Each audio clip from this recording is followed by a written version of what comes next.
during today's markup will be dispensed with by a traditional roll call vote. The first order of business is ratifying the new subcommittee roster. The clerks have distributed the roster electronically.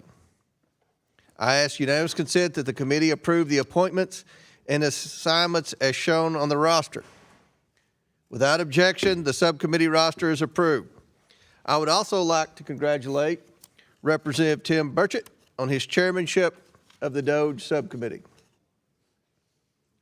I look forward to seeing what he will accomplish leading this subcommittee. Our next item for consideration is H.R. 7274, the Federal Acquisition Security Council Improvement Act of 2026. The clerk will please designate the bill. H.R. 7274, the Federal Acquisition Security Council Improvement Act of 2026, a bill to amend Title 41, United States Code, to make changes with respect to the Federal Acquisition Security Council and for other purposes. Without objection, the bill shall be considered as read and open for amendment at any point. Without objection, so ordered. The chair recognizes himself to offer an amendment in the nature of a substitute. The clerk will please designate the amendment. An amendment in the nature of a substitute to H.R. 7274 is offered by Mr. Comer of Kentucky. Without objection, the amendment is considered as read, and the substitute will be considered as original text for the purposes of further amendment. I now recognize myself for 5 minutes for a statement on the bill and the amendment. Foreign adversaries like the Chinese Communist Party have been using information technology and telecommunications equipment to infiltrate and exploit federal agency systems.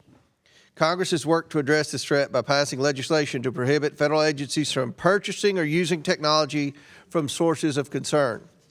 This includes legislation to prevent federal agencies from using telecommunications and video surveillance equipment, semiconductors, or drones provided by certain companies with ties to the Chinese Communist Party. In addition to these outright prohibitions, Congress also established the Federal Acquisition Security Council, or FASC. The FASC currently has the limited legal authority to recommend that agencies exclude certain sources from federal procurement processes or remove certain technologies from federal information systems. H.R. 7274, the FASC Improvement Act, would authorize FASC to issue binding removal and exclusion orders when directed by Congress. This new binding removal and exclusion order authority would complement and strengthen the existing authorities of the FASC to issue recommendations. And this new authority provides Congress a streamlined and standardized process for prohibiting federal agencies from buying or using a source of concern in the future. The FASC Improvement Act builds on 7 years of legislation addressing national security procurement risk by reforming established processes and expanding authorities. H.R. 7274 strengthens the governing structure of FASC by moving it into the Executive Office of the President and elevating FASC agency membership requirements. This bill expands FASC's focus to include emerging acquisition security threats more broadly and requires the FASC to proactively monitor and evaluate certain sources for risk. The bill also establishes a program office to provide the FASC additional operational, legal, and policy support it needs to draft and issue removal and exclusion orders. I'm also pleased that this bill incorporates best practices and lessons learned from recent government-wide procurement prohibitions, including due process considerations, national security exemptions, case-by-case waiver processes, and second-order prohibitions. This bipartisan bill provides the FASC with the teeth and resources it needs to protect the federal supply chain. I want to thank Representative Timmons and Representative Suberman for leading this critical legislation, which was crafted in close coordination with the Select Committee on the Chinese Communist Party. I urge my colleagues again to support this necessary and timely national security reform legislation, which passed the committee in a nearly identical form last Congress. I now recognize the ranking member for his opening statement. Thank you, Mr. Chairman. I support this bill as well. This bill would strengthen and improve the council which oversees supply chain security for the federal government. It helps us identify and exclude risky products or dangerous companies from the federal supply, and through a fair and rigorous process, of course, involving both Congress and the executive branch. It's a good bipartisan bill. The bill will protect our national security by keeping companies with links to hostile governments, those who steal our technology and illegal activity, out of our supply chain, while ensuring that we don't overreach or target companies unfairly with due process procedures. I'd like to thank the sponsor of this bill. It's bipartisan, and we support that. I yield back the balance of my time. The ranking member yields back. I now recognize the sponsor of the bill, Representative Timmons from South Carolina. Thank you, Mr. Chairman, and thank you to my friend and counterpart on the Military and Foreign Affairs Subcommittee, Mr. Subramaniam, for co-leading this important piece of legislation. As new technologies continue to transform the way the federal government delivers services and provides for our national defense, it is essential that we proactively, continually, and thoroughly counter efforts from malicious foreign actors like China that aim to infiltrate and exploit our information technology and communications equipment.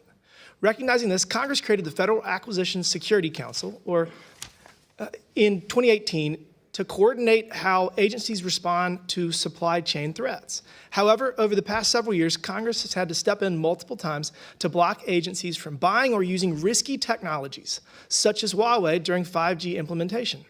Those actions have been necessary, but they have also shown that our current process is not working. When Congress is the faster option, the status quo must be cumbersome and fragmented, which is why my bill, the Federal Acquisition Security Council Improvement Act, enhances the authorities and operational support to ensure that it can achieve its mission. In doing so, the bill requires establishment of a program office within the executive office of the president to provide operational, legal, and policy support. The bill also ensures that it's reactive and accountable to investigating new threats by creating a streamlined process for Congress to designate sources of concern and requires investigation into these congressionally designated sources. Last Congress, a nearly identical bill passed unanimously and later passed the House with bipartisan support. My hope is to continue this bipartisan work to enable the executive branch to promptly act to protect the federal supply chain and agency information systems from nefarious technology influenced by a foreign adversary. I want to again thank Chairman Comer for including this consequential reform in the markup today, and thank my colleague, Mr. Subramaniam, for his partnership. I urge all of my colleagues to support the Federal Acquisition Security Council Improvement Act. And with that, Mr. Chairman, I yield back. Thank you. Thank you. Chair now recognizes Mr. Suberman, the Democrat sponsor of the bill. Thank you. Yes, and I too want to speak in support of HR 7274. I want to thank Congressman Timmons for introducing this bill and for his leadership. Foreign adversary influence in our information and communication technology systems are a huge risk. And unfortunately, we don't often see the vulnerabilities until it's too late. And so the FASC performs a critical role in protecting national security by removing high-risk vendors and products from the supply chain and stopping crises before they happen. This bill strengthens the FASC by moving it to the Executive Office of the President and establishing a program office to support their operations and broadening their authorities. I think this is really necessary, and this is a bipartisan goal that I think we can all get behind. So I encourage you to join me and Representative Timmons in supporting this bill, and I yield back. Gentleman yields back. Do any members seek recognition? Seeing none, the question is now on the amendment in the nature of a substitute. All those in favor signify by saying aye. Aye. All those opposed signify by saying no. In the opinion of the chair, the ayes have it, the amendment is agreed to. The question is now on favorably reporting H.R. 7274 as amended. All those in favor signify by saying aye. Aye. All those opposed say no. Mr. Chairman, I request a recorded vote. Recorded vote is ordered as previously announced. Further proceedings on the question will be postponed. Our next item for consideration is H.R. 2985, the Modernizing Government Technology Reform Act. The clerk will please designate the bill.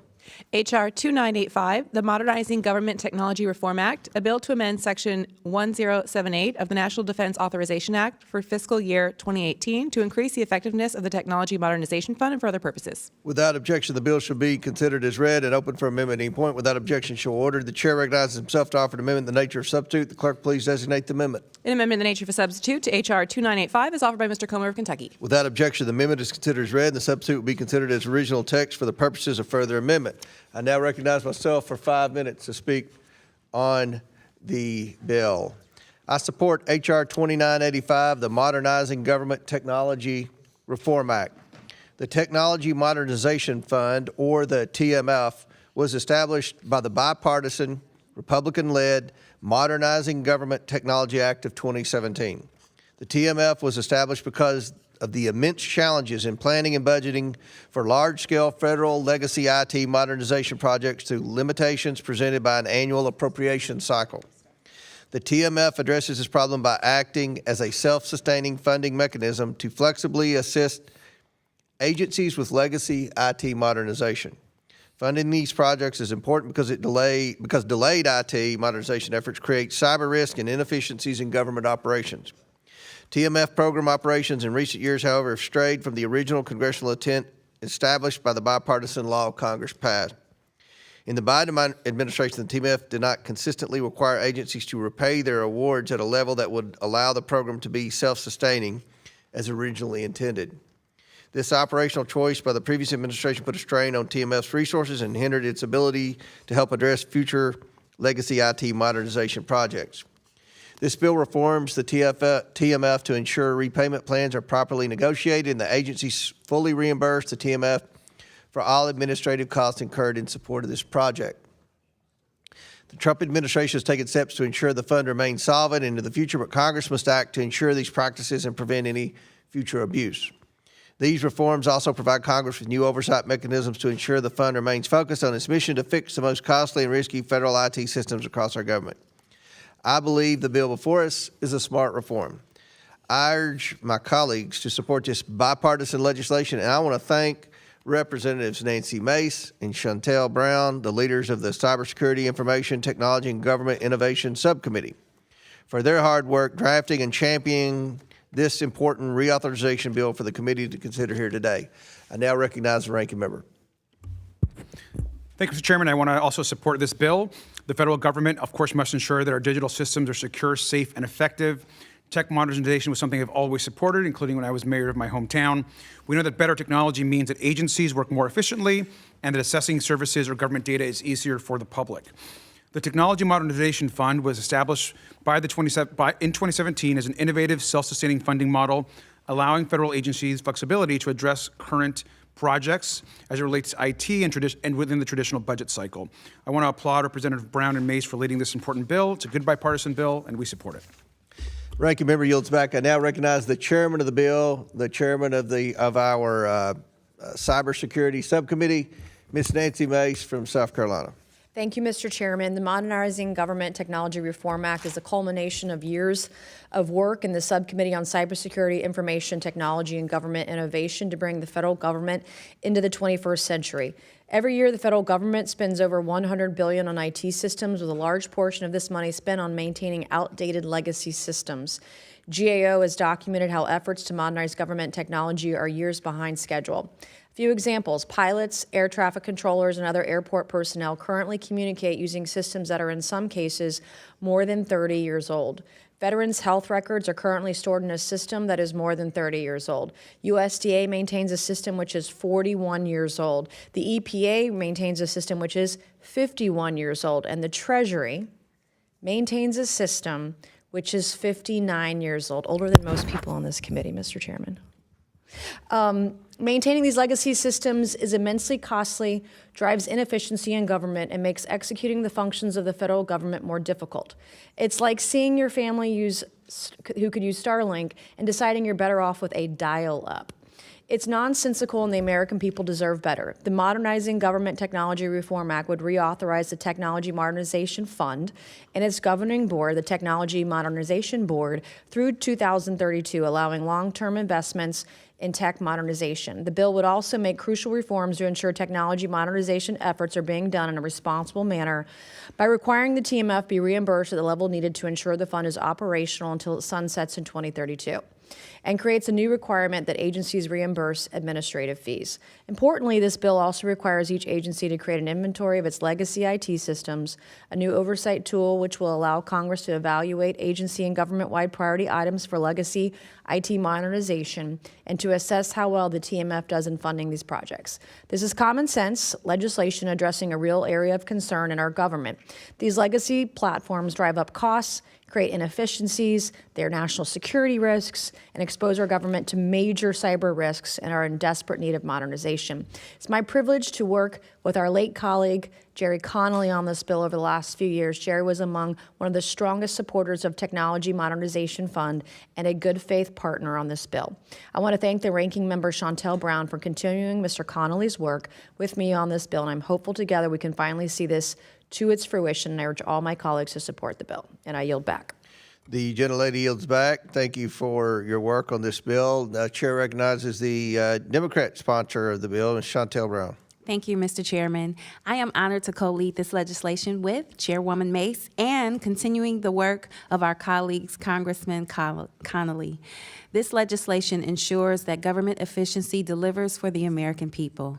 Extending the Technology Modernization Fund is critical to ensuring federal agencies, many of which still rely on outdated IT systems, can modernize their infrastructure and defend against growing cyber threats. Continuing to pour resources into aging systems is costly, inefficient, and leaves our government unnecessarily vulnerable to hacks and security breaches. This is what good government looks like. I hope my colleagues will join me in supporting this legislation. Thank you so much, and with that, I yield back.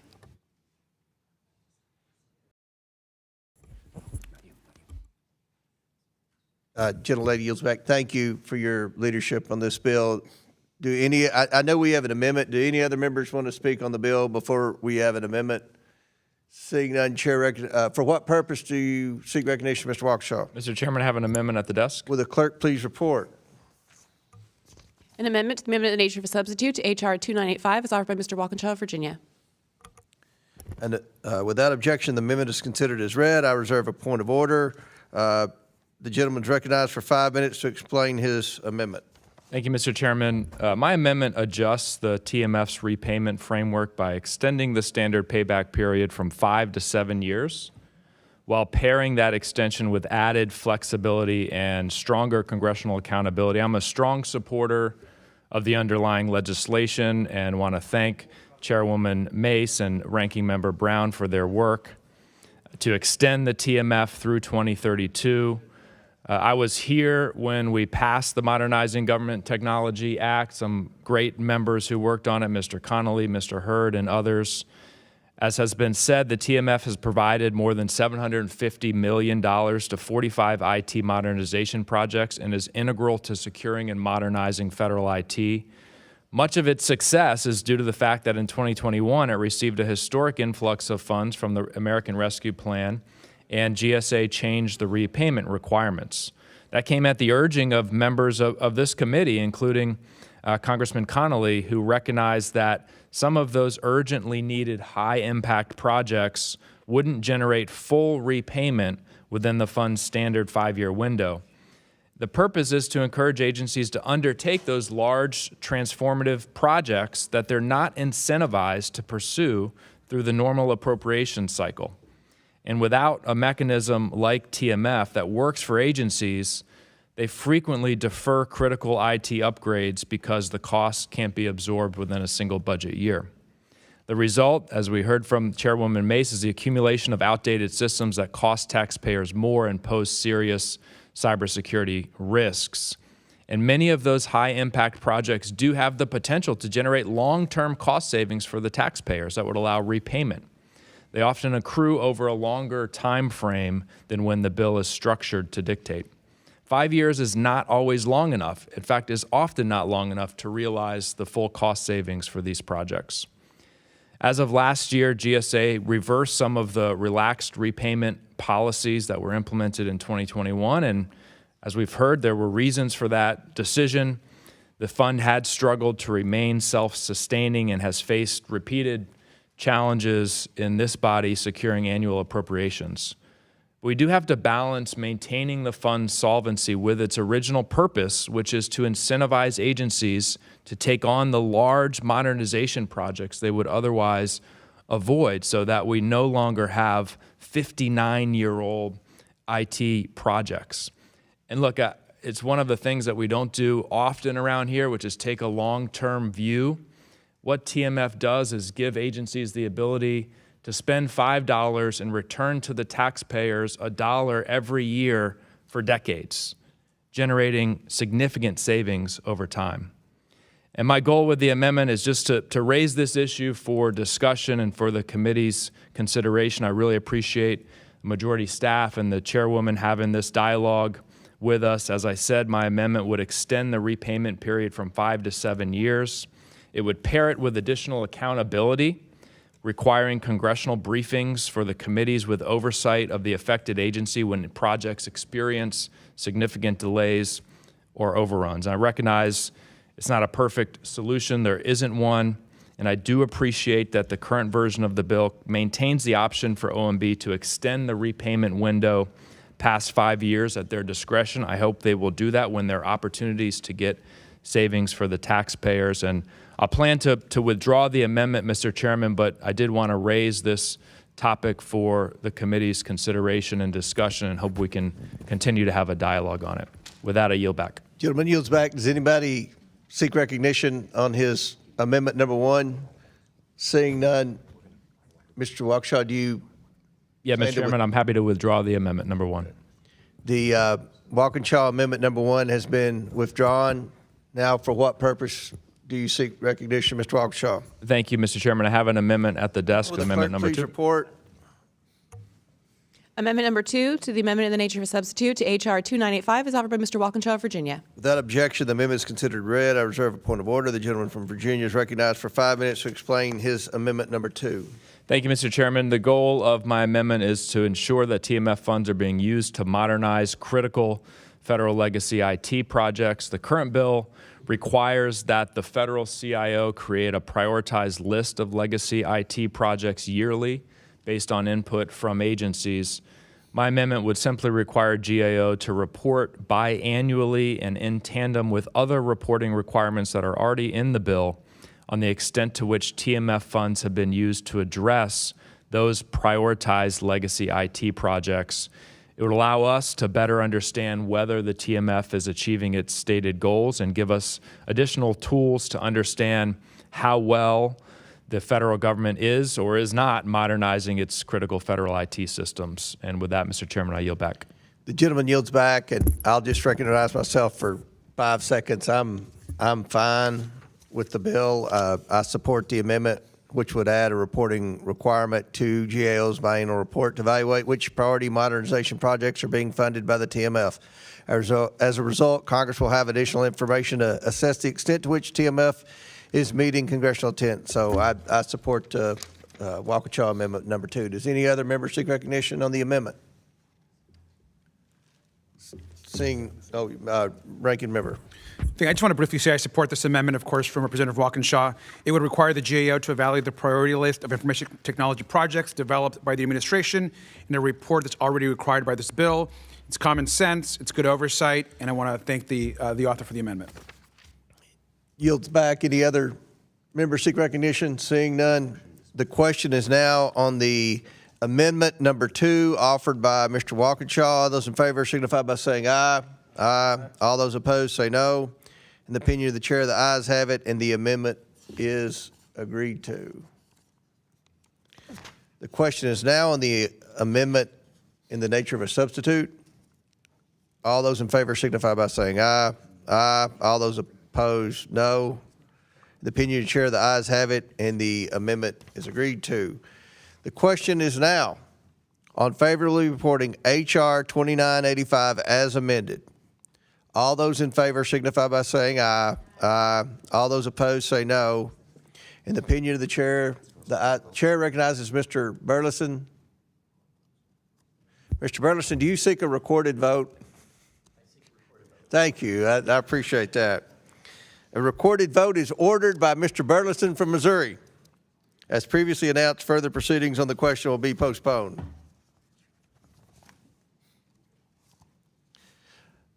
Our next item for consideration is H.R. 4123, the Federal Improvement in Technology Procurement Act. The clerk will please designate the bill. H.R. 4123, the Federal Improvement in Technology FIT Procurement Act, a bill to improve federal technology procurement for other purposes. Without objection, the bill shall be considered as read and open for amendment at any point. Without objection, so ordered. The chair recognizes himself to offer an amendment in the nature of a substitute. The clerk will please designate the amendment. An amendment in the nature of a substitute to H.R. 4123 is offered by Mr. Comer of Kentucky. Without objection, the amendment is considered as read, and the substitute will be considered as original text for the purposes of further amendment. I now recognize myself for 5 minutes for a statement on the bill and the amendment. The Federal Improvement in Technology Procurement Act, or FIT Procurement Act, streamlines the procurement process for small businesses, ensures federal contracting officers are focused on larger acquisitions where the potential for waste, fraud, and abuse is high, and will unlock tens of millions of dollars in savings for taxpayers every year. The bill increases the micro purchase threshold, or the MPT, from $10,000 to $25,000, and increases the simplified acquisition threshold, or the SAT, from $250,000 to $500,000.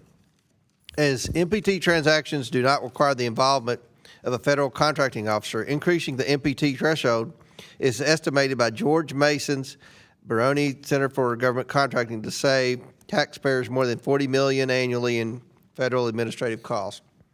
This increase will also allow contracting officers to spend more time scrutinizing larger acquisitions where the potential for waste, fraud, and abuse is far greater. Further purchases above the MPT and below the SAT threshold are subject to simplified procedures in order to reduce administrative costs and promise opportunities for small businesses. By increasing the SAT from $250,000 to $500,000, this bill provides even more opportunities for small businesses and reduces administrative burdens for small government contracts. The bill would also authorize advance payments for certain types of software and cloud computing products consistent with commercial practices. Advance payment authorization will save taxpayer dollars by allowing federal agencies to access discounts that are only available through upfront payments. I thank the sponsor of the bill, Representative Burleson from Missouri, and Representative Suberman for their leadership on this important government modernization legislation. I urge my colleagues to again support this important government efficiency reform legislation, which passed the committee unanimously last Congress. I now recognize the ranking member. Thank you, Mr. Chairman. I strongly support this bill. This bill, of course, will help agencies purchase technology more efficiently and make it easier for businesses to compete for federal contracts. The bill would require new training for certain federal employees who work on government contracts. It would also save taxpayer money by reducing the time officials spend on smaller and lower cost contracts. This is a good, common sense, bipartisan bill. Improving these partnerships and making contracts more efficient has always been a priority for many members of this committee, and I'm glad to support improving this process at the federal level. I want to thank Congressman Burleson and, of course, Congressman Subramaniam for this work. I want to urge all of our colleagues to support the bill, and I yield back. Gentleman yields back. The chair now recognizes the sponsor of the bill, Mr. Burleson from Missouri. Thank you, Mr. Chairman. Our hardworking taxpayers expect the federal government to be responsible stewards of their hard-earned dollars. They make tough financial decisions every day, and they rightly expect us to exercise the same discipline. Too often, our federal procurement system does the opposite. It rewards inefficiency, layers on unnecessary administrative burdens, and slows down agency operations, all at the expense of the taxpayer. These inefficiencies drive up costs and limit agencies' ability to deliver timely and effective results. My bill, the FIT Procurement Act, addresses these challenges through targeted, common sense reforms in the federal procurement process. Legislation focuses on reducing unnecessary administrative burdens, improving coordination across agencies, and strengthening the acquisition force through better training and clearer guidance.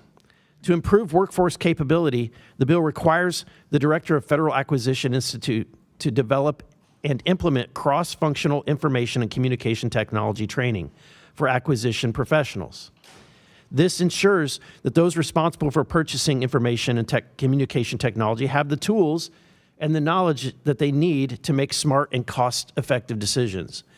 The FIT Procurement Act also increases efficiency by expanding the use of simplified commercial-style purchasing. It raises the micro-purchase threshold from $10,000 to $25,000, and the simplified acquisition threshold from $250,000 to $500,000. Purchases under the micro-purchase threshold require no contracting officer involvement and significantly reduces the administrative overhead.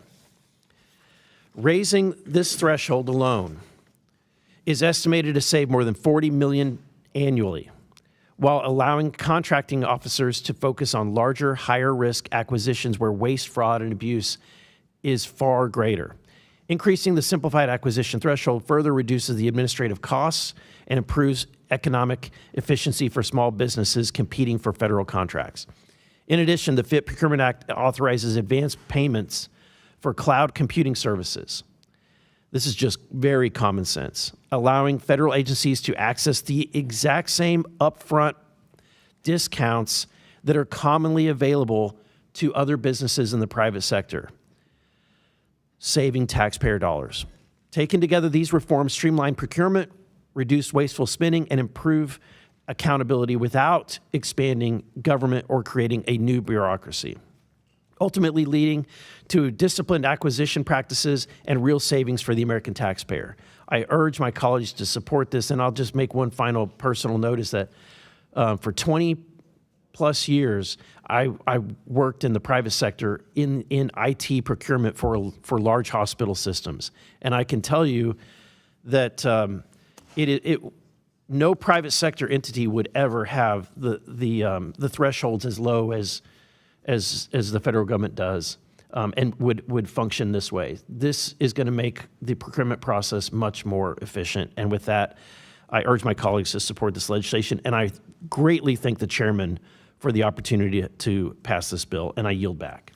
Gentleman yields back. Great work. Chair now recognizes Mr. Suberman, the Democrat sponsor of the bill. Thank you, Mr. Chairman, and I want to thank Representative Burleson for his leadership on this, and I fully agree with him, and it was well said. I think raising the micro purchase threshold, the simplified acquisition threshold, I mean, this is common sense now. Things cost more money now, and it's been a while since we raised these thresholds, so this is a win-win for everyone. It's also going to lead to more opportunities for small businesses to compete for federal contracts, and most importantly, it's going to cut waste and save millions of dollars for taxpayers, and so I think it's common sense, and I'm glad it's bipartisan, and I look forward to seeing the support of the committee on this. So I yield back, and thank you, Mr. Burleson. Gentleman yields back. To any other members seek recognition on the bill? Chair recognizes Mr. Mfume from Maryland. Thank you very much, Mr. Chairman. I want to congratulate both of the sponsors of this legislation. This discussion has taken place in the Small Business Committee for at least the last 3 years, and to some extent in this committee. And the fact that now we are actually looking at providing oversight by streamlining acquisitions, threshold, and reforming the process, particularly when it comes to having in place discipline practices, is very, very significant. So this gets us a long way to where we have to go. Again, I want to thank both co-sponsors for looking at this and for working through the process of bringing it before this committee. I yield back. Gentleman yields back. Do any other members seek recognition? Seeing none, the question is now on the amendment in the nature of a substitute. All those in favor signify by saying aye. Aye. All those opposed say no. In the opinion of the chair, the ayes have it and the amendment is agreed to. The question is now in favorably reporting H.R. 4123 as amended. All those in favor signify by saying aye. Aye. All those opposed say no. In the opinion of the chair, what purpose does Mr. Burleson seek recognition? I seek a recorded vote, Mr. Chairman. A recorded vote is ordered by the gentleman from Missouri. As previously announced, further proceedings on the question will be postponed. Our next item for consideration, what is that noise? Our next item for consideration is H.R. 7256, the Federal Workforce Early Separation Incentives Act. The clerk will please designate the bill. H.R. 7256, the Federal Workforce Early Separation Incentives Act, a bill to amend Section 3523 of Title V United States Code to increase the limit on voluntary separation incentives payments and for other purposes. Without objection, the bill shall be considered as read and open for amendment at any point. Without objection, so ordered. The chair recognizes himself to offer an amendment in the nature of a substitute. The clerk will please designate the amendment. An amendment in the nature of a substitute to H.R. 7256 is offered by Mr. Comer of Kentucky. Without objection, the amendment is considered as read, and the substitute will be considered as original text for the purposes of further amendment. I now recognize myself for 5 minutes for a statement on, actually, I'll recognize the gentleman, the sponsor of the bill, Mr. Langworthy from New York. Thank you, Mr. Chairman.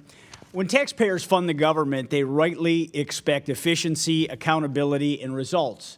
And too often, outdated workforce structures and excessive bureaucracy prevent agencies from aligning staffing decisions with current mission needs. For more than 3 decades, federal agencies have relied on the Voluntary Separation Incentive Payment Program, or VSIP, to manage workforce reductions without layoffs or major disruptions. VSIP was designed to help agencies right-size their workforces, reduce payroll costs, and provide employees with voluntary and dignified paths to depart government service. But for over 30 years, despite inflation, rising wages, and higher personnel costs, the maximum payout under VSIP has remained frozen at $25,000. What may appear fiscally responsible at first glance has in practice become a barrier to responsible workforce management in truly saving taxpayer dollars. This outdated cap has limited agencies' ability to offer competitive voluntary off-ramps. As a result, the federal government often misses opportunities to reduce payroll costs early and instead turns to more expensive and disruptive alternatives such as involuntary separations, extended administrative leave, or simply paying positions that no longer align with mission needs.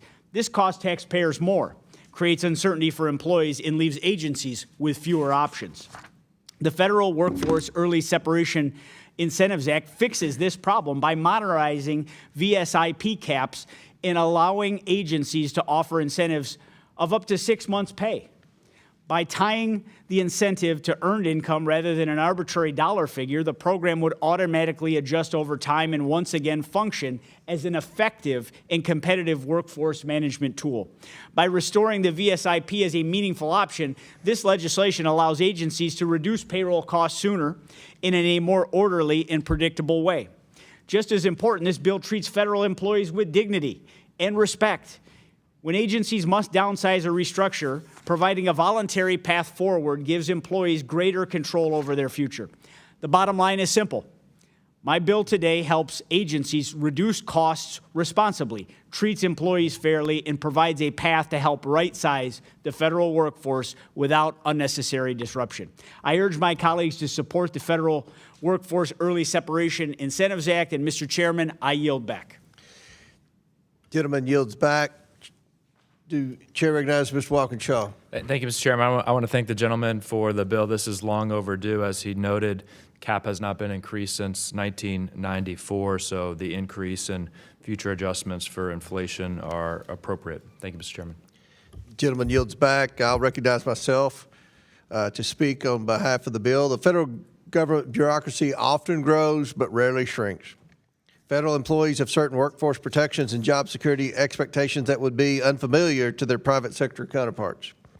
The American people elected President Trump to take control of the federal workforce, which has become bloated at the expense of efficiency and accountability to the taxpayer. But President Trump's hamstrung by outdated federal law, which provides only limited tools to downsize agency employment roles. Exercising authorities for voluntary federal agency downsizing, such as voluntary separation incentive payments or VSIP authority, is often preferable to involuntary options such as implementing a cumbersome reduction in force process. The VSIP authority offers voluntary payments to incentivize employees to depart, effectively saving taxpayer money on salaries and benefits for the employee. Unfortunately, current law generally limits VSIP payments to $25,000, a figure that has not been updated in nearly 3 decades. Given the status quo, too many employees would choose not to take the offer, leaving taxpayers on the hook for their continued salaries and benefits. Mr. Langworthy's bill would expand this authority to make VSIP offers more attractive for downsizing agencies to offer their employees. It does so by increasing the payment limits to the equivalent of half of an employee's annual salary, a figure that will naturally grow with inflation. I want to thank my colleague, Mr. Langworthy, for offering this helpful government reform bill and urge my colleagues to support H.R. 7256. Do any other members seek recognition? Seeing none, the question is now on the amendment in the nature of a substitute. All those in favor signify by saying aye. Aye. All those opposed signify by saying no. In the opinion of the chair, the ayes have it. The amendment is agreed to. The question is now in favor of reporting H.R. 7256. As amended, all those in favor signify by saying aye. Aye. All those opposed signify by saying no. What purpose does Mr. Biggs from Arizona seek recognition? Mr. Biggs has ordered a recorded vote. As previously announced, further proceedings on the question will be postponed. Our next item for consideration is H.R. 7283, the Ensuring Federal Purchasing Efficiency Act. The clerk will please designate the bill. H.R. 7283, the Ensuring Federal Purchasing Efficiency Act, a bill to amend Title 41, United States Code, to amend the time period for certain acquisition-related dollar thresholds. Without objection, the bill shall be considered as read and open for amendment at any point. Without objection, so ordered. The chair recognizes himself to offer an amendment in the nature of a substitute. The clerk please designate the amendment. An amendment in the nature of a substitute to H.R. 7283 is offered by Mr. Comer of Kentucky. Without objection, the amendment is considered as read, and the substitute will be considered as original text for the purposes of further amendment. I now recognize myself for 5 minutes for a statement on the bill and the amendment. The Ensuring Federal Purchasing Efficiency Act is a simple, common-sense reform to government procurement. The Federal Acquisition Regulatory Council is required to adjust certain dollar thresholds, such as the simplified acquisition threshold, every 5 years. Everyone has seen how quickly the value of money can change in 5 years. The bill would simply require the thresholds be updated every 3 years instead of every 5 years. These dollar thresholds define the applicability of different policies, procedures, and restrictions to the procurement of property or services needed by federal agencies to achieve their missions. Raising these dollar thresholds more frequently saves taxpayer dollars on administrative costs and increases competition to do business with the government, especially for small businesses. I urge my colleagues to support this important government efficiency reform legislation. I want to thank Representative Fallon from Texas and Representative Walkinshaw for leading this bill. I now recognize Mr. Walkinshaw. Thank you, Mr. Chairman. I want to thank Mr. Fallon and very proud to co-lead H.R. 7283. This is a common sense bill that will make inflation-related adjustments for purchasing thresholds to define the applicability of different policies, procedures, and restrictions to the procurement of goods or services by government agencies. It allows the FAR to make these adjustments every 3 years instead of 5, which will help ensure that those purchasing requirements better reflect the real-world costs and realities. It has the potential to improve efficiency, generate savings, and increase small business participation across the federal procurement landscape. More frequent inflation adjustments to the FAR's micro-purchase threshold, for example, would better align federal purchasing authority with actual buying power, speed up contract awards that should reasonably qualify as micro purchases but currently do not due to inflation and the outdated thresholds. By preventing the exclusion of contracts that would otherwise qualify as micro purchases if the threshold reflected current purchasing power, the government can reduce administrative burden associated with the more complicated acquisition processes for the same good or services. It would improve small business participation and ensure that they're not excluded from using those simplified acquisition pathways because dollar thresholds haven't kept pace with inflation. And again, I want to thank Mr. Fallon for his great work on the bill, and I yield back. Tillman yields back. Do any other members seek recognition on this bill? Seeing none, the question is now on the amendment, the nature of a substitute. All those in favor signify by saying aye. All those opposed signify by saying no. In the opinion of the chair, the ayes have it. The amendment is agreed to. The question is now in favorably reporting H.R. 7283 as amended. All those in favor signify by saying aye. Aye. All those opposed signify by saying no. In the opinion, for what purpose does Mr. Higgins seek recognition? You request a roll call vote, Mr. Higgins? Roll call. All right. A recorded vote is ordered by Mr. Higgins from Louisiana. As previously announced, further proceedings on the question will be postponed. Our next item for consideration is H.R. 1118, the Value over Cost Act of 2025. The clerk will please designate the bill. H.R. 1118, the Value over Cost Act of 2025, a bill to amend Title 41 United States Code and Title 10 United States Code to provide best value through the Multiple Award Schedule Program and for other purposes. Without objection, the bill shall be considered as read and open for amendment at any point. Without objection, so ordered. The chair recognizes himself to offer an amendment in the nature of a substitute. The clerk will please designate the amendment. An amendment in the nature of a substitute to H.R. 1118 as offered by Mr. Comer of Kentucky. Without objection, the amendment is considered as read, and the substitute will be considered as original text for the purposes of further amendment. I now recognize the sponsor of the bill, Mr. Donalds from Florida, for 5 minutes. Thank you, Mr. Chairman. Chairman, thank you for considering my bill, H.R. 1118, the Value over Cost Act. Also want to thank my co-sponsor on the legislation, Mr. Moskowitz of Florida.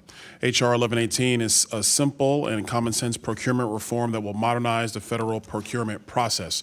Currently, the GSA's multiple award schedule program awards contracts with respect to the lowest overall cost alternative.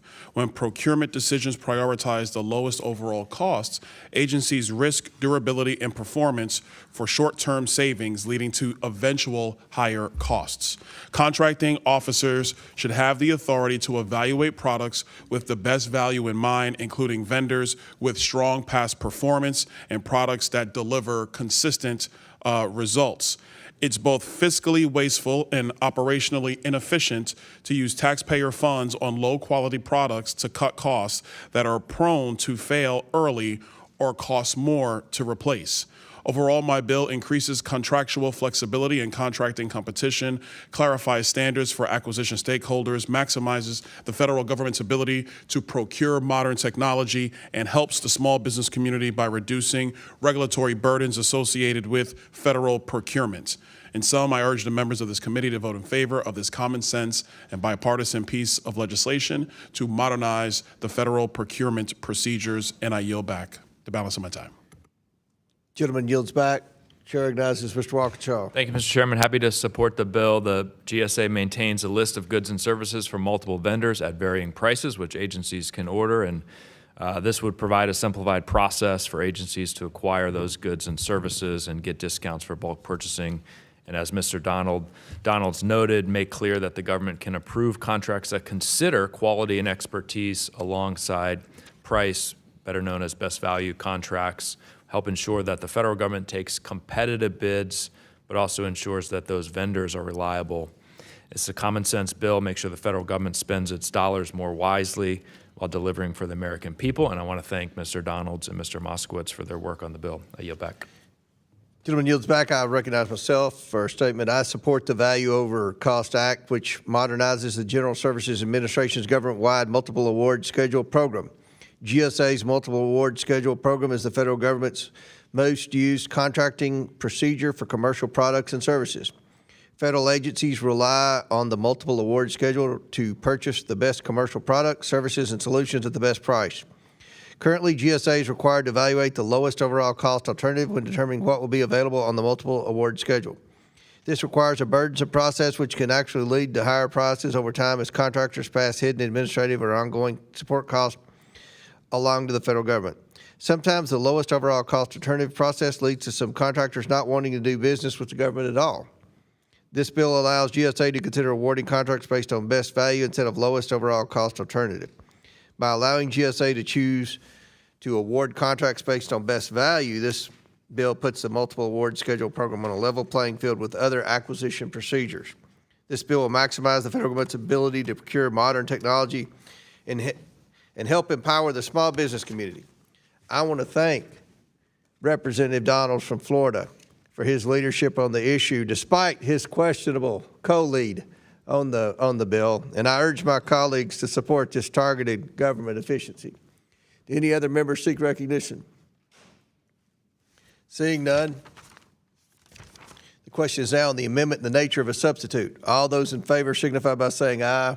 Aye. All those opposed say no, and the opinion chair, the ayes have it. The amendment is agreed to. The question is now in favorably reporting H.R. 1118 as amended. All those in favor signify by saying aye. Aye. All those opposed signify by saying no.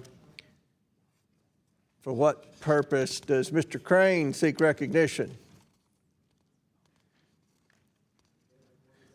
Recorded vote is ordered by Mr. Crane from Arizona. As previously announced, further proceedings on the question will be postponed.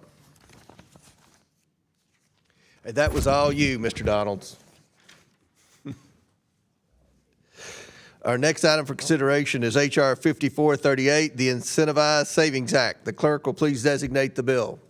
H.R. 5438, the Incentivize Savings Act, a bill to incentivize federal agencies to create savings for the American people and for other purposes. Without objection, the bill shall be considered as read and open for amendment at any point. Without objection, so ordered. The chair recognizes himself to offer an amendment in the nature of a substitute. The clerk will please designate the amendment. An amendment in the nature of a substitute to H.R. 5438 is offered by Mr. Comer of Kentucky. Without objection, the amendment is considered as read, and the substitute will be considered as original text for the purposes of further amendment. I now recognize myself for 5 minutes to speak on the bill. Federal agency spending continues to grow while the national debt continues to rise. We're in a grave financial situation, which requires innovative solutions.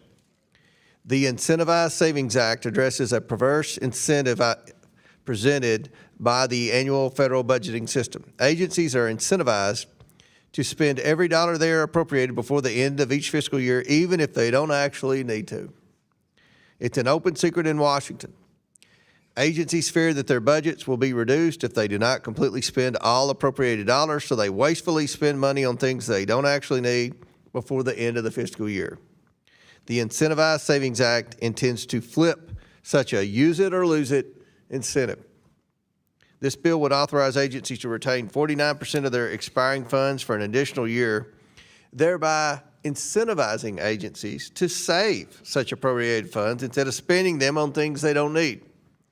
2% would be made available for retention bonuses, rewarding employees who identified appropriated funds as wasteful.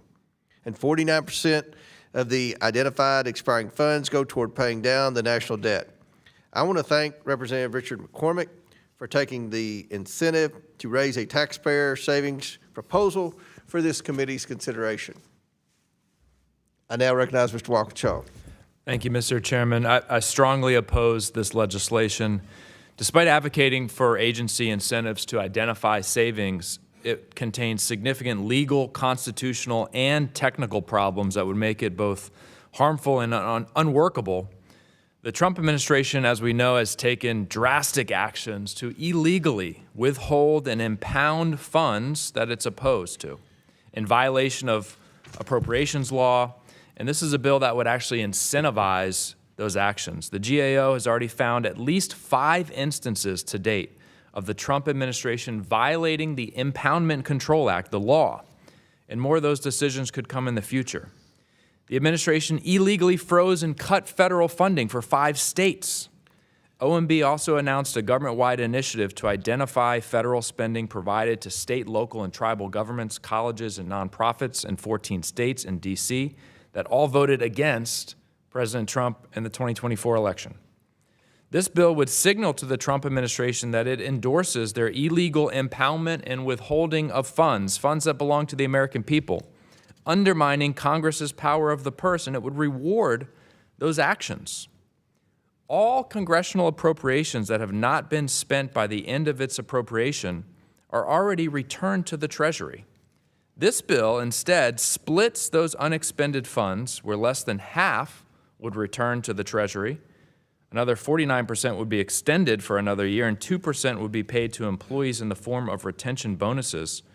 Rather than producing savings, CBO will likely estimate a high score for this bill. It will cost money. In addition, the bill contains a series of technical issues that would make it almost impossible to execute.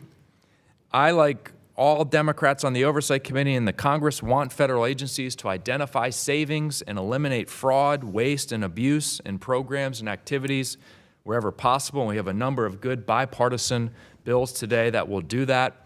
Unfortunately, this bill would not. I urge my colleagues to oppose it, and I yield back. Gentleman yields back. Any other members seek recognition on this bill? Chair recognizes Mr. Wynn. Min? Yeah. Wynn. Thank you, Chair Comer. Appreciate the opportunity to speak. So last year, Ezra Klein wrote an op-ed. It was titled, "The Republican Party's NPC Problem and Ours." And the gist of that is that House Republicans, congressional Republicans, were very comfortable conceding authority to Trump, that they were acting as non-player characters, to use a video game term, and not expressing any agency in standing up for Congress's constitutional prerogatives. Article 1 authority is very clear that we have exclusive rights and authorities to appropriate money. And what we've seen over the last 12 months is Donald Trump and this administration, Elon Musk, who's an on-again, off-again buddy of Trump, deciding that they're going to illegally and unconstitutionally infringe upon our Article 1 appropriations authority. And this bill, as Rep. Walkinshaw eloquently expressed, incentivizes future administrations to do the exact same thing. And so I would urge my Republican colleagues to not be non-player characters, to stand up for our constitutional rights here. This is a permanent infringement that you are authorizing and incentivizing. You are basically telling the Trump administration and future administrations that they can ignore Congress, their agencies can withhold funding, and that will just be fine. And in the future, it might be to states like yours, some of the states you represent. It might be to programs that you care about. And so I urge my Republican colleagues to stand up. This bill is just poorly constructed. It is poorly thought out. It creates adverse incentives and really ex post facto authorizes and condones the unconstitutional and illegal behavior we've seen in violating the Impoundment Control Act and infringing upon our Article I authority. So stand up for our constitutional rights, be members of Congress, protect our constitutional authorities here. With that, I yield back. Chair recognizes you have a unanimous, Chair, for what purpose does Mr. Walkinshaw seek recognition? Thank you, Mr. Chairman. I ask unanimous consent to enter into the record a letter from CREW, the Project on Government Oversight, Protect Democracy and Public Citizen, which states that the Incentivize Savings Act would, quote, create fiscal chaos rather than fiscal savings. Without objection, so ordered. Chair recognizes Ms. Randall.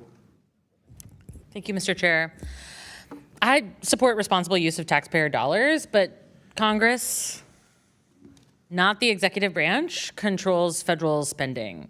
At a time when this body, under Republican leadership, has chosen to cede our congressional authority over and over and over again to the president, this bill is the exact opposite of what we need. Congress, all of us, need to stand up for our constitutional mandate and protect our appropriations authority, pure and simple. Russ Vought, the head of the OMB and the architect of Project 2025, has been wreaking havoc across our communities by illegally withholding funds, rescinding grants, and reallocating money without the authorization of Congress. From the very beginning of last year, right after Trump's inauguration, we heard from organization after organization after organization in our communities who unexpectedly had their funds frozen and have lived in chaos ever since. That's why the very first bill I introduced was the Office of Management and Budget Inspector General Act. We have to ensure that independent, nonpartisan oversight of the OMB exists so that we can prevent unlawful withholding of funds. H.R. 5438, the bill we are debating today, does the opposite. It rewards agencies for not spending funds Congress has already appropriated, encouraging illegal impoundment. GAO, an independent, nonpartisan watchdog, has found multiple violations of the Impoundment Control Act. Mr. Min laid them out, Mr. Walkinshaw laid them out. We have to stand up for our congressional authority. Congress should not enable this behavior. This bill would increase spending, not reduce it, and it would continue to give this rogue administration a blank check. I oppose the Incentivize Savings Act, and I urge my colleagues to do the same. I yield back. Yields back. Mr. Chairman. Chair recognizes the Ms. Bill, our republic is $38 trillion in debt. That's $38,000 billion. If we were to run a $1 billion surplus, balance the budget, and run a $1 billion surplus in this body, it would require 38,000 years of billion-dollar surplus. We don't have 38,000 years to fix this thing. We have to rein in federal spending, eliminate waste, fraud, abuse, and theft.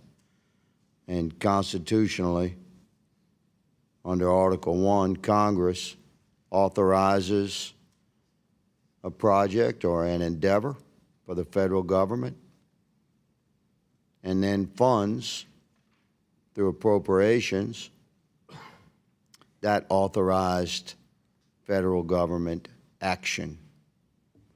And then under Article 2, the executive branch has administrative authority, and they're responsible for spending the money and executing the federal endeavor that was authorized and funded by Congress.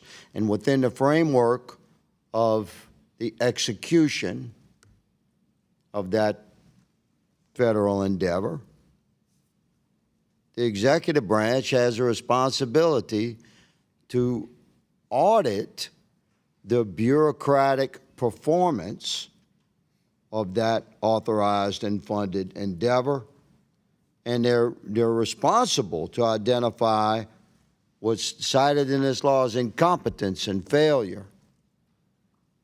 And we have a responsibility to control the expenditures therein. Money that Congress authorizes and appropriates for a particular purpose must be executed in a manner that's reflective of an absence of incompetence and failure, waste, fraud, abuse, and theft. This is common sense. So the American citizenry that we serve, Mr. Chairman, demands enhanced control of their treasure, because it is their treasure.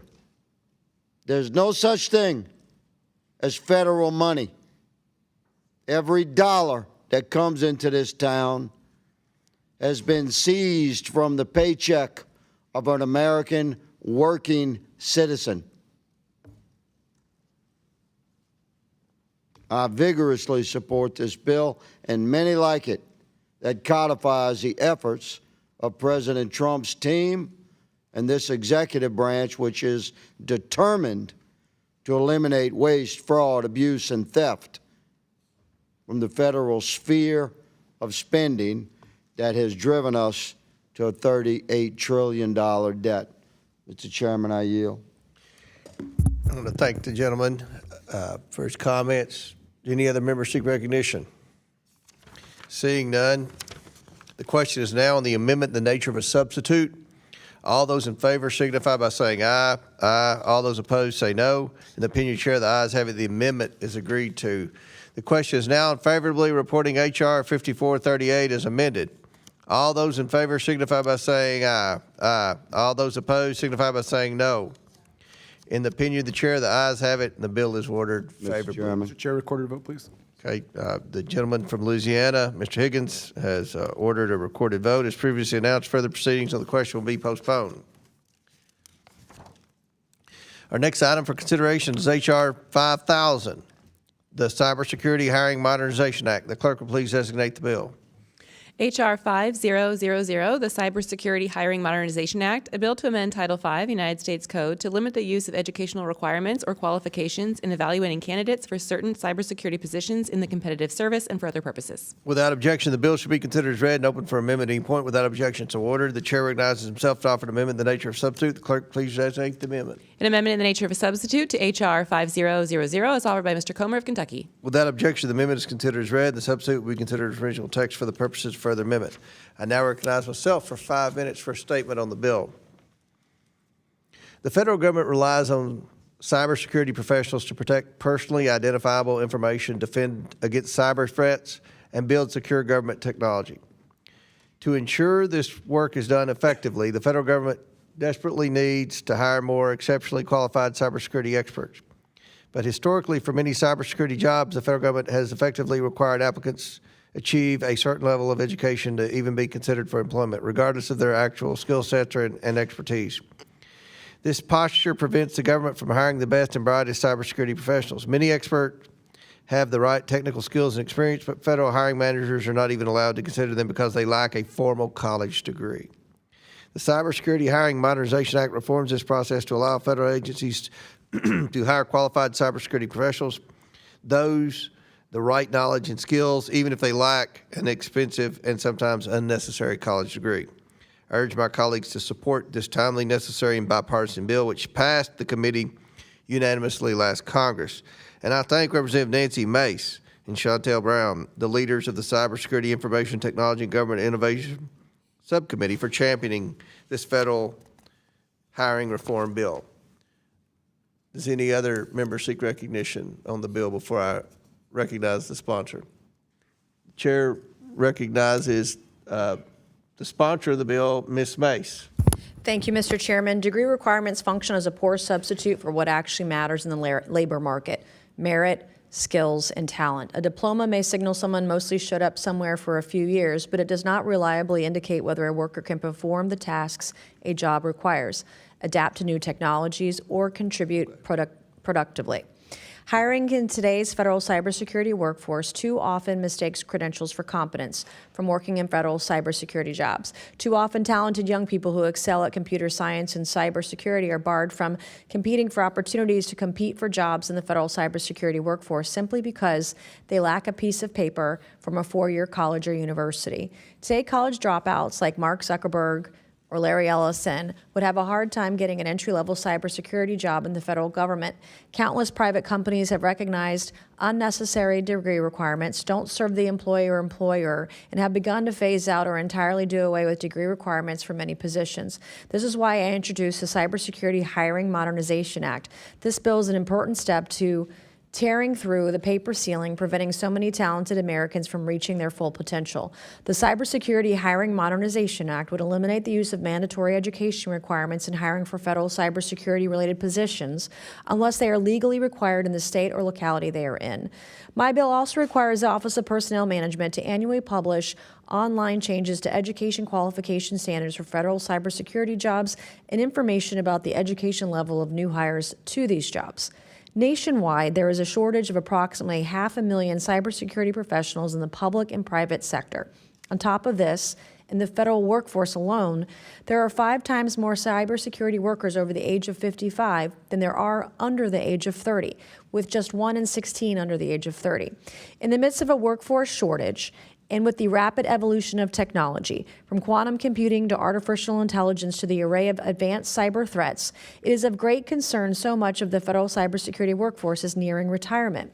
This bill would help the federal government attract top cybersecurity talent at a time when it needs it more than ever, safeguarding our nation's critical infrastructure and national security from malign actors. I want to thank the ranking member, Chantel Brown, for partnering with me on this bill to help to tear up the paper ceiling, holding back very talented and qualified Americans. And I urge all members to support this bill, and I yield back. Gentlelady yields back. Chair recognizes the ranking member. Thank you, Mr. Chair. Oh, yeah. Oh, yeah. Who? We'll recognize the co-sponsor. I will of the bill. yield to the ranking member of the committee. I'm happy. I just want to. Look, Mr. Chairman, I just wanted to support the bill. I mean, this bill is really good, common sense. The bill is also something that actually makes the federal government more attractive, competitive. It's great, of course, for cybersecurity professionals and improves our nation's cybersecurity defenses. I want to thank Representative Brown and Representative Mace for their work on this bipartisan legislation, and happy to support it. I yield back. Gentleman yields back. Chair now recognizes the sponsor of the bill, the ranking member of the Cybersecurity Subcommittee, Ms. Brown. Thank you. My apologies again. Thank you, Mr. Chairman. Thank you, Ranking Member. I am proud to co-lead this important legislation with Chairwoman Mace. This common sense bill will help the federal government hire the talented people it needs to keep the nation's cybersecurity safe. This bill does not lower the qualifications, but instead recognizes educational experience is not one size fits all, and in a field like cybersecurity, real-world expertise is critical. This legislation lowers barriers to entry and opens the door for capable, diverse candidates to enter the cyber workforce. It will help level the playing field for veterans, community college graduates, career changers, and people who have had non-traditional educational pathways like myself and Representative Mace. I thank Representative Mace for her leadership on this, and I hope my colleagues will join me in supporting this legislation. And with that, I thank you and yield back. Gentlelady yields back. Any other members seek recognition? Seeing none, the question is now on the amendment, the nature of a substitute. All those in favor signify by saying aye. Aye. All those opposed say no. In the opinion chair, the ayes having the amendment is agreed to. The question is now in favor of reporting H.R.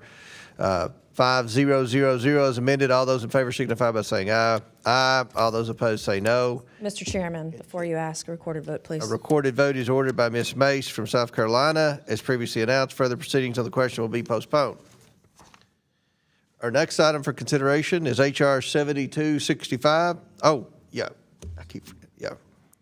The clerk will please designate the bill.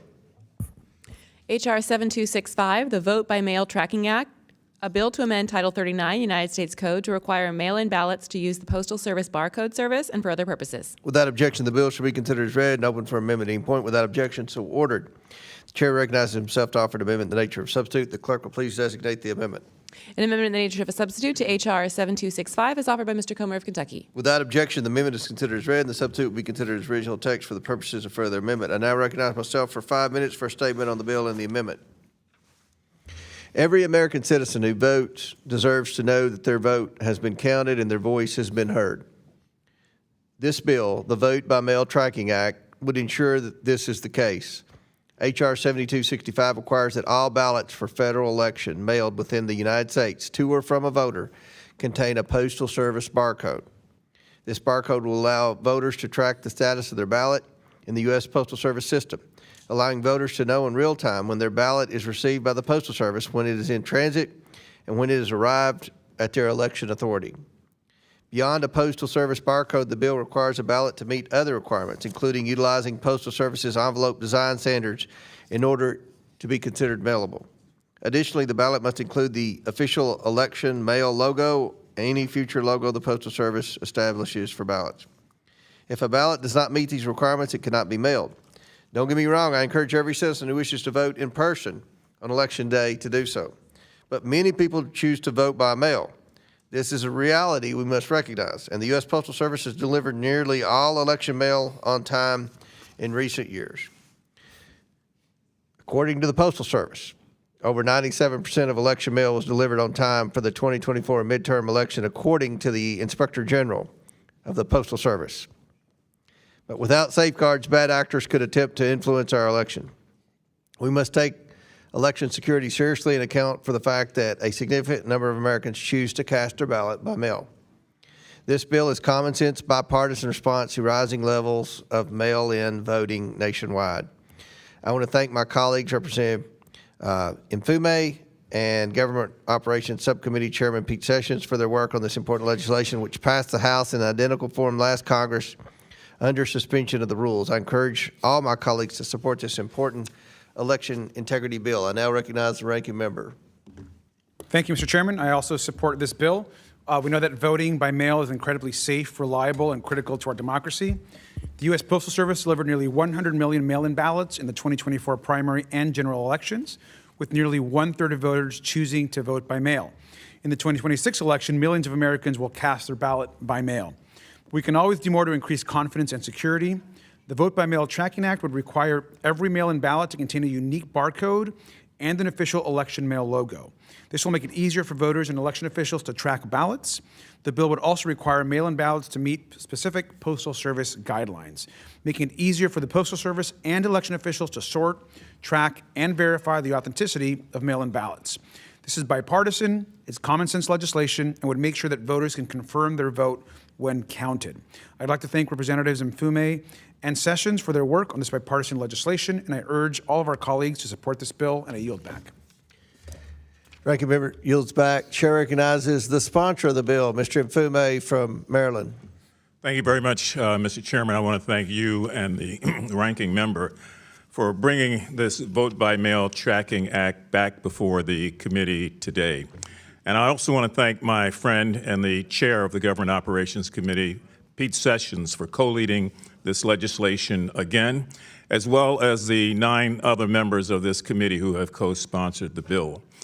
Simply put, and I'm going to be just a little deliberately redundant, the Vote by Mail Tracking Act requires that voters who choose to cast their ballots by mail can then track those ballots and have confidence that they are delivered securely and counted.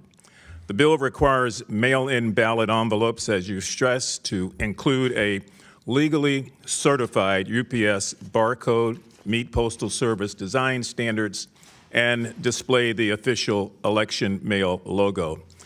More than 47 million Americans, about 30% of all voters, voted by mail in the 2024 election. This legislation provides that those voters will have greater visibility into the ballot processing system. It will also strengthen their confidence in our elections for voters of all parties and helps the Postal Service deliver ballots more efficiently, easing election administration for state and local officials. We believe this is a common sense bipartisan reform package that first surfaced in the last Congress. As some of you in this committee know, this bill was approved in the last Congress by a vote of 396 to 6, and was, of course, approved unanimously as well by this committee. So I would urge my colleagues to support the Vote by Mail Tracking Act.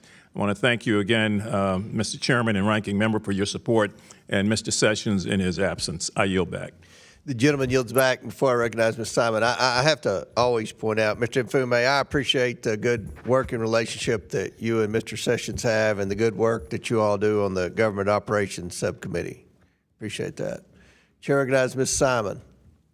Thank you, Chair, and thank you, Ranking Member Garcia.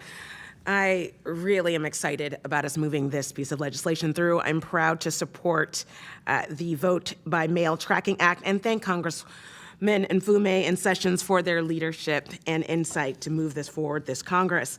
This bill would help voters track their mail-in ballots and require all mail-in ballot envelopes to have the USPS barcode, which, and has been already stated, is extremely important to help voters track where their ballot is. Voters should be able to rely on the premise that when they perform their sacred duty of voting, that their vote will be carefully tracked. Improving transparency and in the vote by mail process is essential for all voters who choose to vote this way, but especially for voters with disabilities.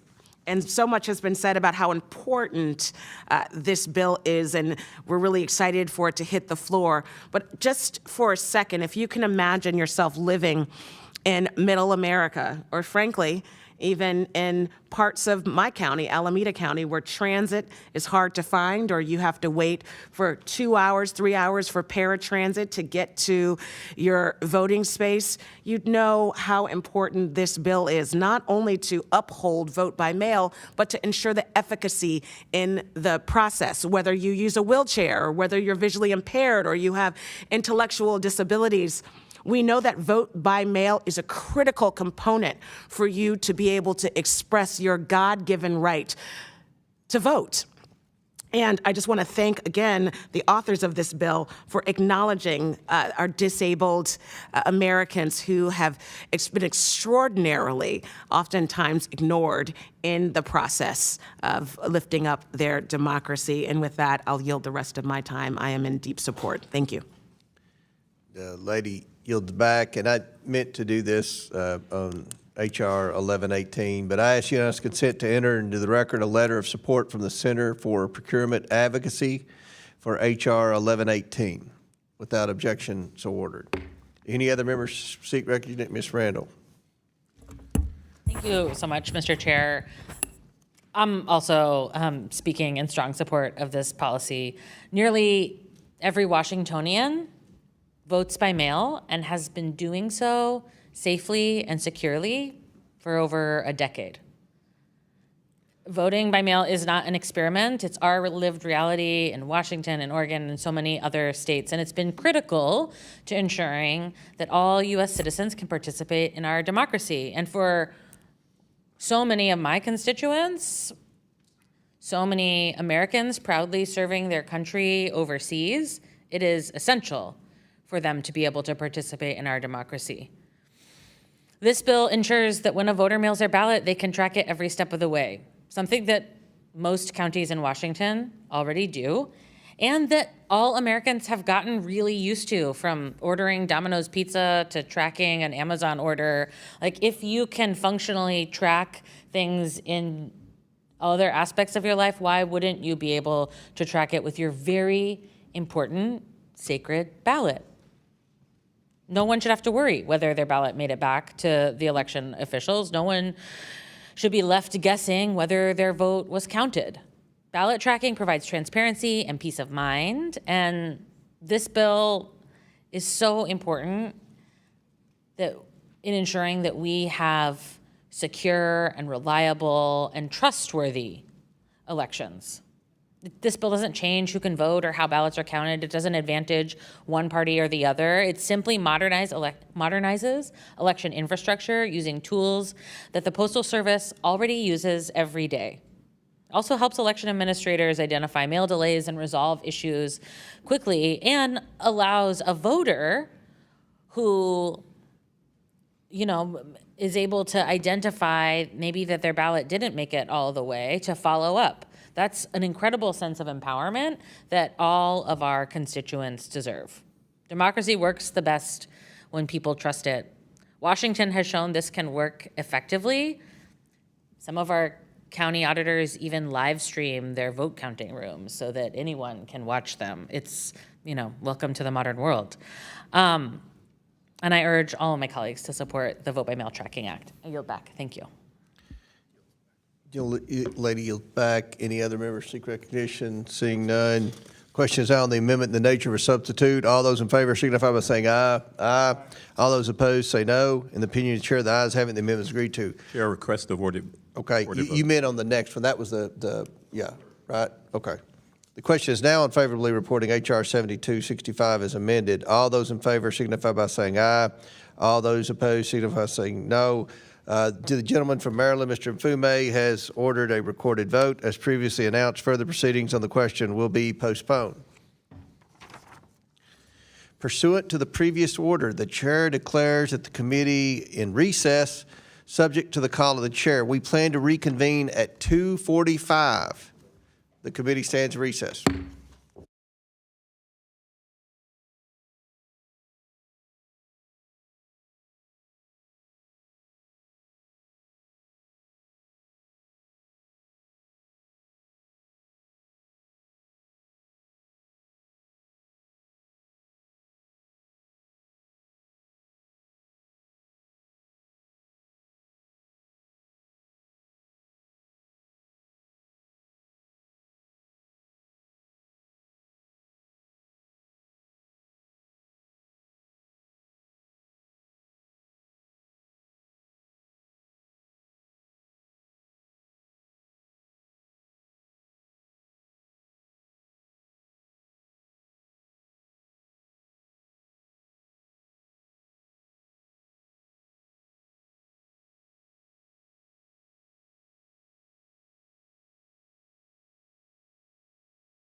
The committee will come to order.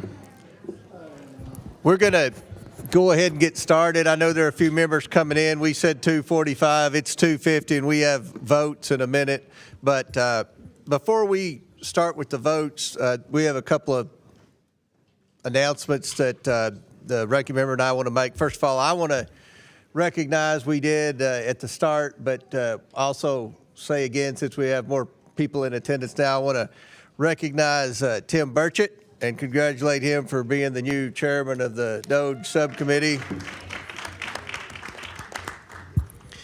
Now Tim Burchett's in charge of complaints. If anybody has any complaints, they can take them up with Tim Burchett.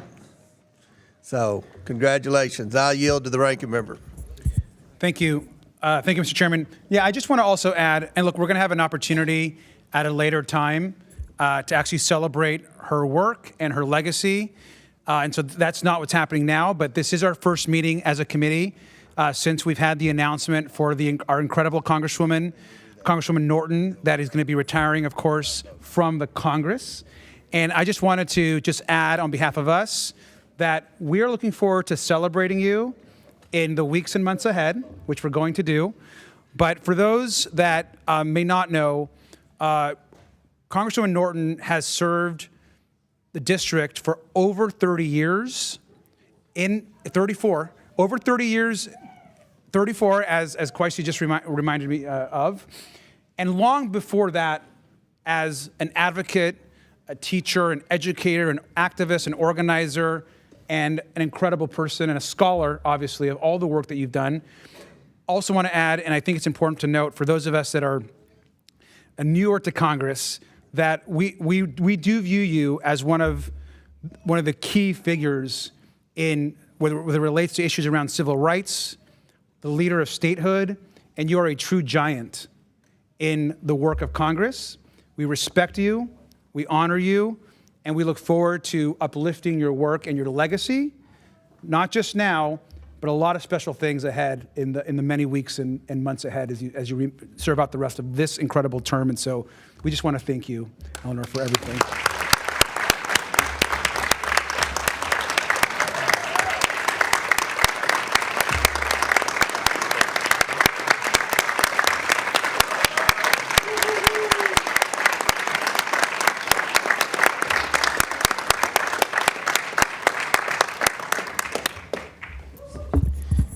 All right, gentleman yields back. And Ms. Norton, on behalf of the Republicans, we want to thank you for your service. And you are a legend in Congress, and we appreciate all your time in Washington, especially on the House Oversight Committee. So, the question is now on favorably reporting H.R. 7274.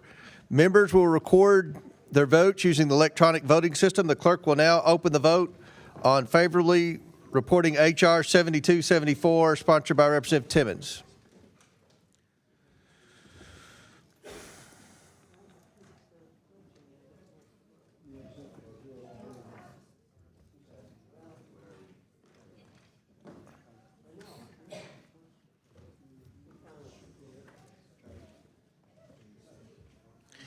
Have all members been recorded who wish to be recorded? Okay, we got a few. Does any member wish to change their vote? Seeing none, the clerk will, the vote's closed, and the clerk will report the vote total. Mr. Chairman, on this vote, the ayes are 40, the nays are 1. The ayes have it, and the bill is ordered favorably reported. Without objection, the motion to reconsider is laid on the table. The question is now on favorably reporting H.R. 2985. Members will record their votes using the electronic voting system. The clerk will now open the vote on favorably reporting H.R. 2985 by Representative Bass.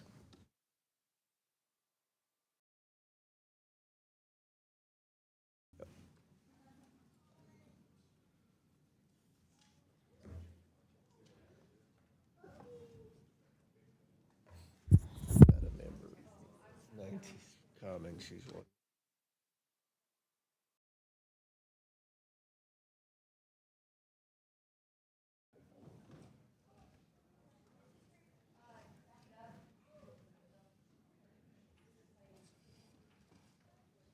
Is she on the phone?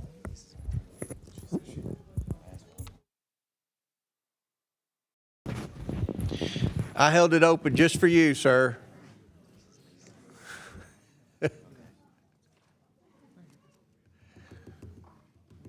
And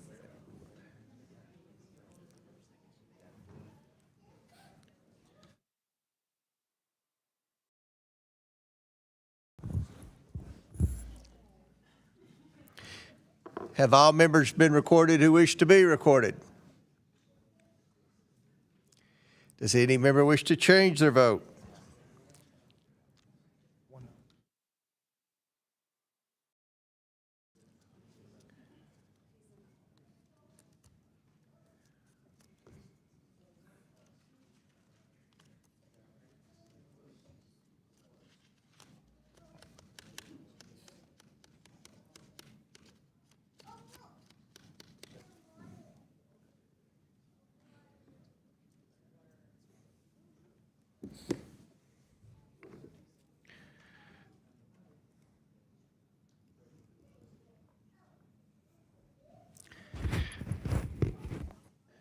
The clerk will close the vote and report the vote total. Mr. Chairman, on this vote, the ayes are 42, the nays are 0. The ayes have it, and the bill is ordered favorably reported. Without objection, the motion reconsidered is laid on the table. The question is now on favorably reporting H.R. 4123. Members will record their votes using the electronic voting system. The clerk will now open the vote on favorably reporting H.R. 4123 of Mr. Burleson.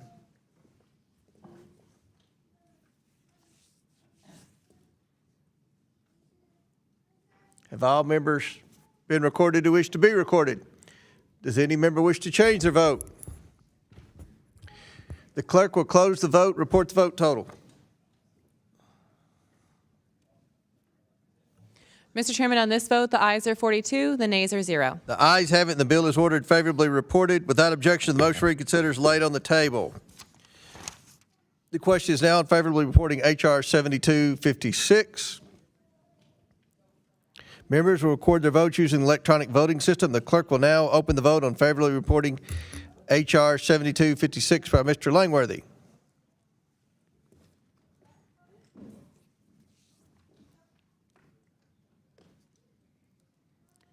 Does any member wish to change their vote?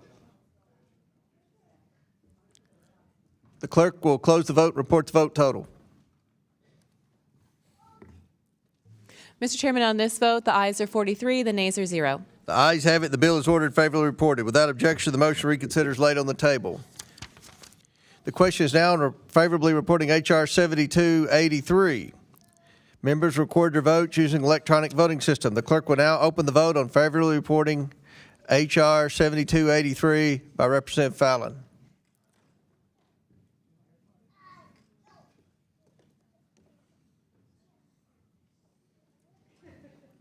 Have all members voted? Does any member wish to change the vote?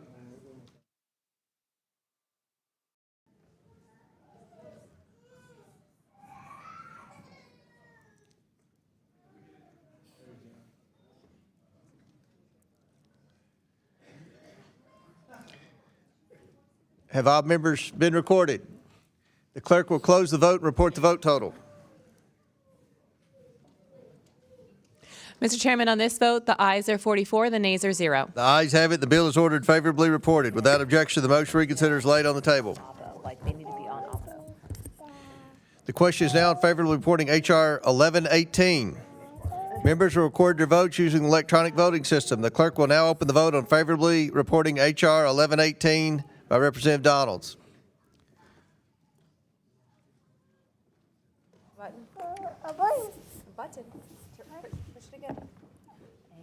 Have all members been recorded who wish to be recorded? Does any member wish to change their vote?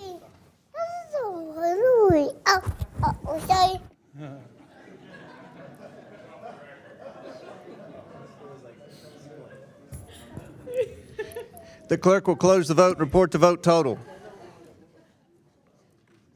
Mr. Chairman, on this vote, the ayes are 44, the nays are 0. The ayes have it. The bill is ordered favorably reported. Without objection, the motion reconsidered is laid on the table. The question is now on favorably reporting H.R.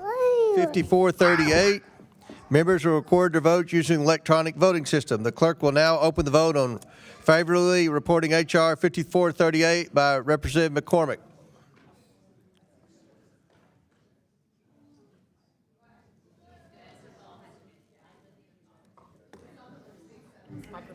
Yeah, I've heard worse.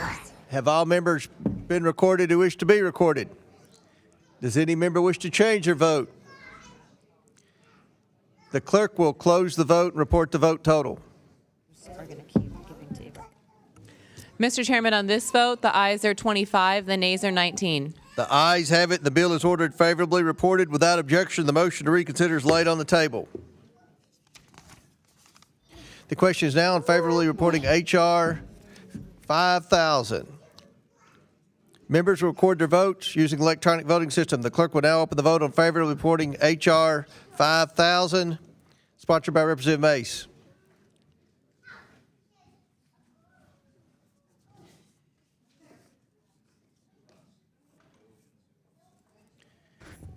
Have all members been recorded who wish to be recorded? I think we've got a couple. The clerk will close the vote and report the vote total. Mr. Chairman, on this vote, the ayes are 44, the nays are 0. The ayes have it, and the bill is ordered favorably reported. Without objection, the motion to reconsider is laid on the table. The question is now on favorably reporting H.R. 7265. Members will record their votes using electronic voting system. The clerk will now open the vote on favorably reporting H.R. 7265, sponsored by Representative Mfume.